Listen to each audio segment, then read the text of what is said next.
of course, it's not live, it's not done, but we've been looking at making it a supplement that is an optimal, supplement based on research, but that's at an affordable price.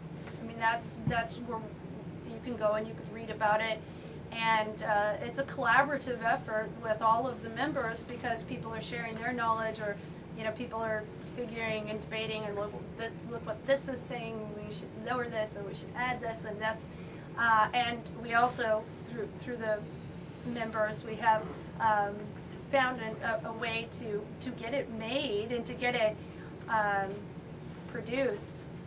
We have a very active member who also has a business of making supplements. I mean, that's comes in as being a community effort, but that's one thing that if it does get completed, the hope would be to offer something for hopefully like $15 a bottle that would be, you would normally have to pay a lot more, like $100, or that's so. So a lot of the talk we've had has been about these important but modest extensions to life, by calorie restriction or by other supplements and so on. How long, Shannon, do you think it's going to be before extreme life extension becomes more of a reality? So is it what's your scenarios for the future? Do you expect that the kind of medical breakthroughs that Aubrey de Grey and others are researching, are they going to be viable in 20, 30 years' time, in 5 years' time, or 100 years' time, or whatever? Well, I'm not out there doing the research and networking to the extent of, say, Aubrey. So he would jump to mind and what he thinks on it. So I might answer what he would think on that. And even Aubrey thinks that if we were able, like the Maximum Life Foundation right now, if you know David UKH, he's an Alcor member, but he's started the Maximum Life Foundation, and they just had the conference in Florida where they're trying to do the Manhattan Project on aging and get this. But this is what Aubrey's view is that if billions were put into it, there is a slight possibility of it happening, that it could be done, but likely we still have a lot of experiments and breakthroughs that are still going to be coming in and filling in some of these puzzle pieces, and it's going to be a longer time also as all of society starts to support some of the the organizations that are working on this research. So it's a question of society support. That question for me is that I think that just looking at the past 2,000 years, that's another thing I do with the kids when I do classes. We always have sections on history, and we look at the amount of written history and how that's changed throughout time and what happens with the development of the computer and all of the.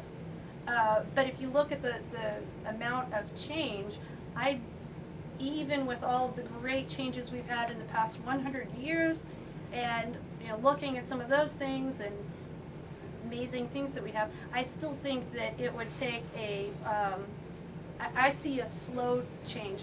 I see it as being a long time for a society to implement an idea and for those ideas to generate. I personally think it would take several, like in my book I put it at, I think that they've ended aging in 200 years, but I think that would take a couple of 100 realistically or longer years. I don't necessarily think that I would be around to find out when people would actually someday end aging, I guess. So it's because you have the suspicion that it might take a long time, that's why you're particularly interested in the modest extensions of life, like your serious application of calorie restriction and so on. No, that's more just for my own health, right. I think. No, I don't, since I don't see it as happening in the next 30 to 50 years, that's not why I do CR. Didier, you had a question? You forgot. Yes, It's also- my question no, was about wait. still about going mainstream, and I noticed a very big difference between the reactions of men and of women. The women are very aggressive. Most women are very aggressive against the idea of life extension. Do you have an explanation about that? And I know I don't agree with that. I've I've read the hostile wives they- thing. well, You know. there are very few Yeah. women active as life extensionists. You are one of them. I know a few others, but it's okay. So you don't agree if you don't agree. Well, that's true that there are less women that are active. I've also met a lot of women that were interested in transhumanism, but they're not active necessarily being public about it, or I don't see a difference with people that I talk to in homes or like at church between a male view and a female view. But maybe I'm just saying that because I would notice more, you know, what women are saying. And I know that, that's some of the,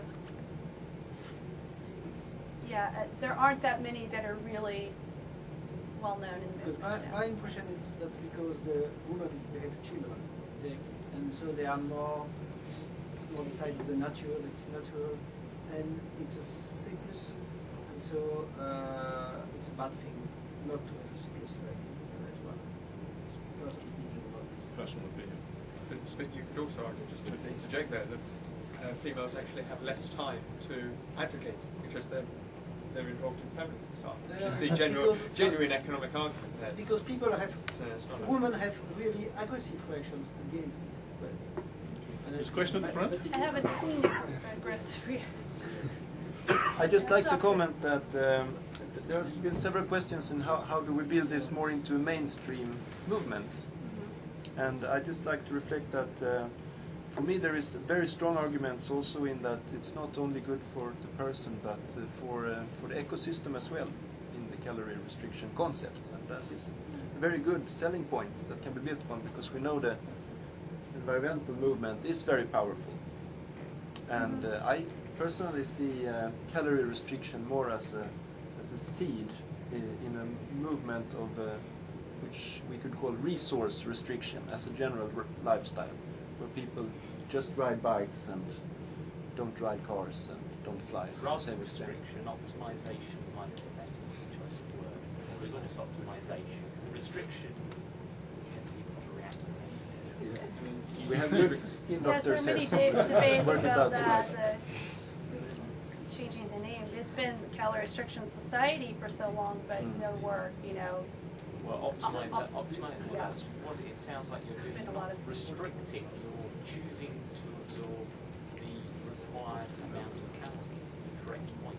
And as an Right. engineer, I really like that because that's the whole point of engineering. It's meant to be using resources in the most optimal manner. And some people, the restriction part, it's like, well, why would you not eat something that's really good, like ice cream? And to me, I have other things that I enjoy. I really like.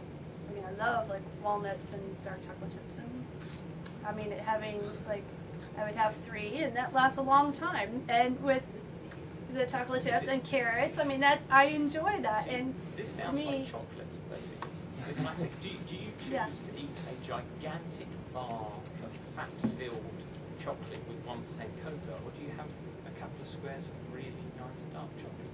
I get dark chocolate chips and get 3 of those. Time for just a few more questions. We're coming to that. Matthew?